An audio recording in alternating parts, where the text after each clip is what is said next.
எவ்வளோ வேணாலும் கொண்டு போகலாம். இந்த மூளைக்குள்ள என்ன வேணாலும் யோசிக்கலாம்.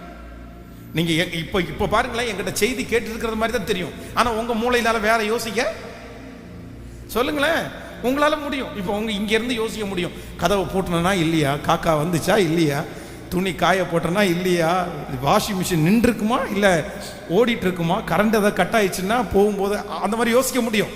ஏன்னா சிந்தைக்கு நம்ம கொஞ்சம் இடம் கொடுத்தோம்னா அவ்வளோ பவர் இருக்குது, அவ்வளோ பவர் இருக்குது. கணவனாரை குறித்து யோசிக்கிறீங்க, வேணாம், நிறுத்துங்க. பிள்ளையை குறித்து யோசிக்கிறோமா, வேணாம், நிறுத்திடுங்க.